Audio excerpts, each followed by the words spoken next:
இன்னைக்கு நாம அகத்திய மாமுனிவரோட ஒரு சின்ன ஆனா ரொம்ப ஆழமான ஒரு செய்தியை பத்தி பார்க்க போறோம்.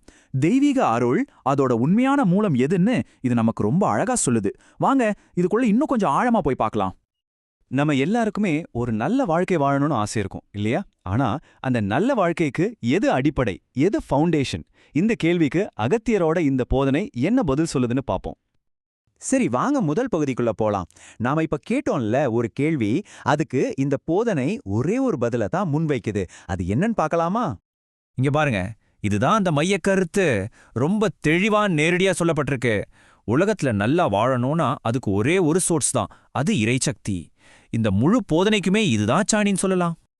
அப்போ இந்த இறை சக்தி அப்படின்னா என்ன? அதோட பவர் என்ன? அது என்ன செய்யும்? வாங்க இந்த போதனையின் அடிப்படையில அது என்ன பண்ணுதுன்னு கொஞ்சம் விரிவா பார்க்கலாம். ரொம்ப சிம்பிளா சொல்லணும்னா, இந்த போதனைப்படி இறைசக்தி ஒரு மேக்னெட் மாதிரி, ஆமா ஒரு காந்தம் மாதிரி, எல்லா நல்ல விஷயங்களையும் உங்களை நோக்கி இழுத்துட்டு வரும். இதை இன்னும் உறுதிப்படுத்துற மாதிரி ஒரு வரி வருது பாருங்க. இறை சக்தி இருந்தா அப்புறம் நல்லபடியா எல்லாமே உங்களை தேடி வந்துடும். யோசிச்சு பாருங்க, நீங்க நல்ல விஷயங்களை தேடி போறதுக்கு பதிலா நல்ல விஷயங்களே உங்களை தேடி வர்ற ஒரு நிலை. அதுதான் இதோட வாக்குறுதி. இந்த ஒப்பீட்டை பாருங்களேன், இது ரொம்பவே பவர்ஃபுல்.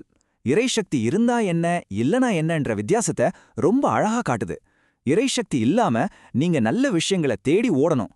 ஆனா இறைசக்தியோட நல்ல விஷயங்கள் உங்களை தேடி வரும். எவ்வளோ பெரிய வித்தியாசம் பாருங்க, இல்லையா? சரி, ஓகே, இறைசக்தி இவ்ளோ முக்கியம்னு புரிஞ்சிருச்சு.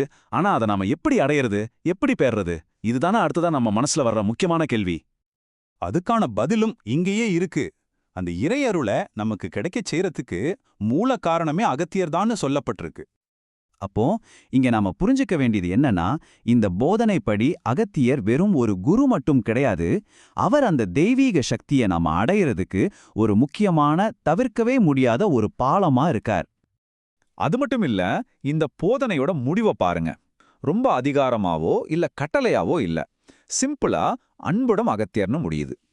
இதுவே அந்த போதனைக்கு ஒரு தனிப்பட்ட அன்பான ஒரு ஃபீலை கொடுக்குது. சரி, இப்ப அடுத்த கட்டத்துக்கு போலாம்.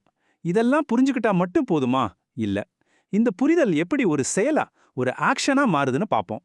இப்போ நாம பக்தியோட பாதைக்குள்ள நுழையிறோம். இந்த பக்தி பாதையில 2 முக்கியமான அர்ப்பணிப்புகளை பத்தி சொல்லப்பட்டிருக்கு. முதல் அர்ப்பணிப்பு தந்தை அகத்தியர் மற்றும் அன்னை ஸ்ரீ லோபாமுத்ராவோட திருவடிகள்ல. இரண்டாவது ஒரு முழுமையான சரணாகதி, அதாவது எல்லாத்தையும் சிவனுக்கு அர்ப்பணிச்சிடுறது. இந்த சரணாகதி மனநிலையை வெளிப்படுத்துற சில வரிகளை பாருங்க. இறைவா, நீ நன்றாக இருக்க வேண்டும். இது எவ்வளவு அழகான ஒரு விஷயம் பாருங்க. நமக்காக வேண்டிக்காம இறைவனுக்காக வேண்டிக்கிறது. அப்புறம் இறைவா, அனைத்தும் நீயே, சர்வம் சிவார்ப்பணம். இது ரெண்டுமே முழுமையான சரண்டர். எல்லாமே நீதான், எல்லாமே உனக்குத்தான் சொல்றது. அப்போ எல்லாத்தையும் ஒன்னா சேர்த்து பார்த்தா என்ன தெரியுது?